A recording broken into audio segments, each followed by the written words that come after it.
Marami pa raw sanang magagawa para sa bayan si DILG Secretary Jesse Robredo. Katunayan, sa ilang pagkakataon na nakapanayam siya ng GMA News, ay sinabi pa nito ang ilan sa kanyang mga pangarap para sa bayan at maging sa ahensyang kanyang pinamunuan ng 2 taon. Balitang hatid ni Teresa Antada.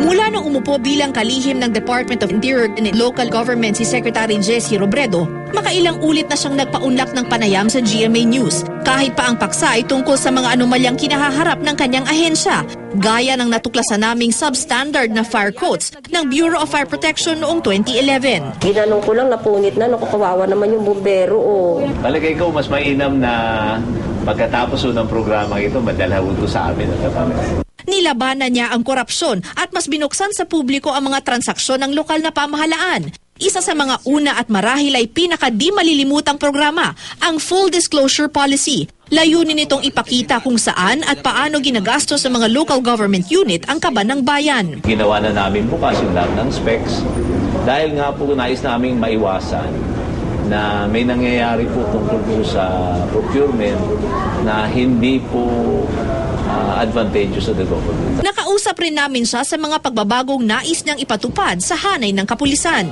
Reorganization ng PNP, it's really also a reorientation towards a different set of work values. Yung piliin mo yung madali at maginhawa o sinugal mo yung buhay mo at as they say, beyond the call of duty. Ang pinakamahalaga raw kasi sa trabaho ng pulis, ang kahandaan para sa tunay na serbisyo. Pwede yung ma-improve namin yung aming technical proficiencies, pero kung hindi yung nagbabago yung pananaw sa trabaho, hindi ho magtatagumpay because proficiency is only 50% of what is required. The other 50% really is values and attitude. Sa edad na 29, si Robredo ang pinakabatang mayor ng una niyang pasukin ng politika noong 1988. Ang mataas niyang pagtingin at pamantayan sa serbisyo publiko, hindi nagmaliw. Ang mahalaga ho rito talaga sa palagay ko is to build the credibility of the leadership. At palagi ko, hamon ho yun sa amin. When I say pamunuan, that includes me. It's not just the leadership addressing the public, it's the leadership addressing the rank and file in the organization. Sa mga taga-Naga na halos 2 dekada rin niyang pinagsilbihan, isa siyang halimbawa ng isang pinunong walang pag-iimbot na lumapit at personal na makinig sa pangangailangan ng kanyang mga nasasakupan. It's important that in order for us to do something, we have to go direct to them. And sa akin lang ho, I'd rather talk to people on the ground and figure out exactly what they need. At lagit-lagi, nang hihikayat siyang sumama sa laban kontra korupsyon. I'm encouraging everyone who's watching this.